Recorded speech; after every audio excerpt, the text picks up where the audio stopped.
നമ്മളെവിടെ പോവാ? പോളി എടുക്കാൻ. പോളി എടുത്തിട്ട് വരാവേ. അംഗൻവാടിയില്ല എല്ലാം പറഞ്ഞു ആറ്റ കൊടുത്തേരെ. ഇന്ന് കുഞ്ഞിന് പോളി എടുക്കേണ്ട ദിവസമാണേ. അപ്പം നമ്മളെ വിളിച്ചിരിക്കുന്നത് ആറാട്ടുപുഴയിലുള്ള നമ്മുടെ അംഗൻവാടിയിലേക്കാണ് വിളിച്ചേക്കുന്നത്. നമ്മുടെ വീടിൻ്റെ കുറച്ചടുത്താണ് കേട്ടോ.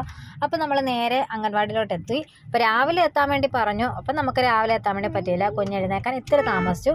അപ്പോൾ അതുകൊണ്ട് തന്നെ നമ്മളൊരു 10 മണി കഴിഞ്ഞിട്ടാണ് ചെന്നത്. അപ്പോൾ ഇതാണ് കുഞ്ഞിൻ്റെ അംഗൻവാടി. കുഞ്ഞിനെ എഴുത്തിനിരുത്തുകയൊക്കെ ചെയ്തു. ഇനി കുഞ്ഞ് പഠിക്കാൻ വരുന്നത് ഈ അംഗൻവാടിയിലാണ്. അങ്ങനെ കുഞ്ഞിന് പോളിയൊക്കെ കൊടുത്തു. കുഞ്ഞിന് പോളിയോ കൊടുക്കുന്നത് ഞങ്ങളുടെ വീടിൻ്റെ അടുത്ത് തന്നെയുള്ള ഞങ്ങളുടെ ആശാവർക്കറായ ലതചേച്ചിയാണ് കേട്ടോ. അങ്ങനെ പോളിയോ കൊടുത്തു. കുഞ്ഞിനെ ഒപ്പത്തിനിരുത്തിയാണ് ഞാൻ ഈ വീഡിയോ എഡിറ്റ് ചെയ്യുന്നതുകൊണ്ട് അവളുടെ പാട്ടും കൂടെ കേൾക്കാവേ. അങ്ങനെ കുഞ്ഞിൻ്റെ കയ്യിൽ മാർക്കറൊക്കെ വെച്ചിട്ട് മാർക്ക് ചെയ്തൊക്കെ എടുത്തിട്ടുണ്ട്. കുറച്ച് നേരം കുഞ്ഞ് അംഗൻവാടിയിൽ നിന്ന് കളിയൊക്കെ കഴിഞ്ഞിട്ട് ഞങ്ങൾ നേരെ വീട്ടിൽ പോരുന്നത്. അപ്പോൾ കുഞ്ഞിന് ചെറിയ രീതിയിൽ വോട്ട് ചെയ്തെന്നൊക്കെയാണ് ഞാൻ പറഞ്ഞത്. അങ്ങനത്തെ കുഞ്ഞിൻ്റെ കയ്യിൽ മാർക്കൊക്കെ ചെയ്തു.